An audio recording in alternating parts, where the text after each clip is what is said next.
dikasih Tuhan, Yesus akan datang kembali. Saudara-saudaraku, kitab suci mengingatkan kita bahwa Yesus akan datang lagi ke dunia. Saudara-saudaraku, sepenting apa kedatangan Yesus kembali bagi dunia?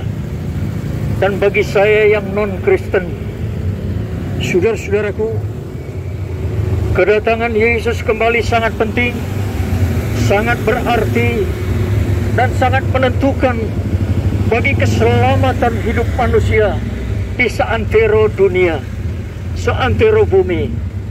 Saudara-saudaraku, paling tidak info ini dapat menjadi introspeksi bagi kita.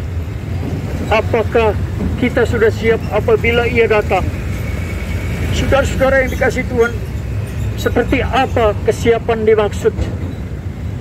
Sekarang ini anugerah keselamatan dicurahkan secara besar-besaran oleh Allah lewat anugerahnya, lewat kemurahannya, sehingga setiap kita dapat menerima dengan cuma-cuma.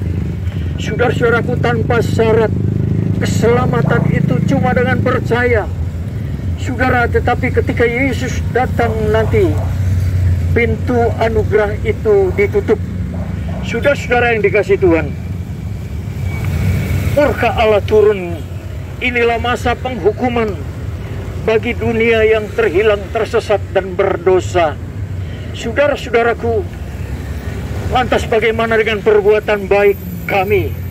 Perbuatan baik saya yang selama ini saya sudah lakukan. Saudara-saudaraku, keselamatan kita peroleh karena anugerah Allah, bukan sebab perbuatan baik kita. Saudara-saudaraku, perbuatan baik kita tercemar seperti kain lara di mata Tuhan. Oleh sebab sejak dari kandungan ibu, genetik kutuk dosa Adam, saudara-saudaraku, melekat turun-temurun pada tiap manusia yang dilahirkan. Maka itu di mata Allah semua manusia tercemar. Saudara-saudaraku, terhisap berdosa. Itu sebabnya siang hari ini, saudaraku, kedatangan Yesus pertama kali di bumi 2000 tahun silam telah membuka tabir pengampunan, tabir keselamatan, tabir penebusan hingga hari ini. Itulah anugerah cuma-cuma diberikan kepada kita, supaya barang siapa yang percaya kepada Kristus tidak binasa, melainkan beroleh hidup yang kekal. Saudara-saudara yang dikasihi Tuhan, kedatangan Yesus kali yang kedua yang akan datang berlangsung di dalam dua tahap. Tahap pertama, Yesus datang di awan-awan yang permai, menjemput orang-orang percaya, di mana orang-orang yang mati di dalam Tuhan akan dibangkitkan dari kubur-kubur kematiannya, lalu mengenakan tubuh kebangkitan. Lantas orang percaya yang masih hidup, saudara-saudaraku, diubah dalam sekejap, kemudian bersama-sama diangkat menyongsong Yesus di angkasa. Saudara-saudaraku, kisah ini menarik sekali. Kapan terjadinya peristiwa itu? Tidak satu pun yang tahu. Alkitab melukiskan dengan jelas. Sebab sebagaimana halnya pada zaman Nuh, demikian pula halnya kelak pada kedatangan Anak Manusia. Sebagaimana zaman sebelum air bah itu, mereka makan, minum, kawin, dan mengawinkan. Saudara-saudaraku, sampai kepada hari Nuh masuk ke dalam bahtera, dan mereka tidak tahu akan sesuatu yang akan terjadi.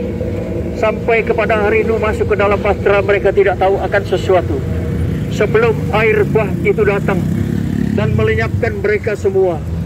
Saudara-saudaraku, demikian pula lah halnya kelak pada kedatangan Anak Manusia. Karena itu berjaga-jagalah, sebab kamu tidak tahu apa hari dan saat di mana Tuhan datang. Saudara-saudaraku, karena itu berjaga-jagalah, sebab kamu tidak tahu pada hari mana Tuhanmu datang. Situasi sebelum air bah datang tenang, aman, seperti di kita pada saat ini. Segala aktivitas berjalan sebagaimana biasa. Saudara-saudaraku, namun tiba-tiba Yesus datang. Pintu anugerah keselamatan segera ditutup.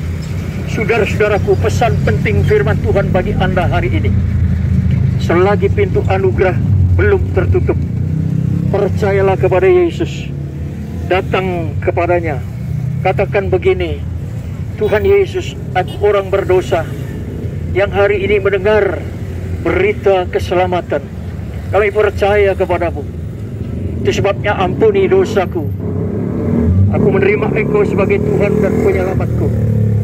Saudara-saudaraku, selanjutnya saudara bisa berdoa, bisa memohon kepada Tuhan kapan saja, di mana saja, tanpa syarat. Bacalah Alkitab. Tuhan memberkati saudara. Usai program ini, saudara diberi kesempatan kita berdiskusi.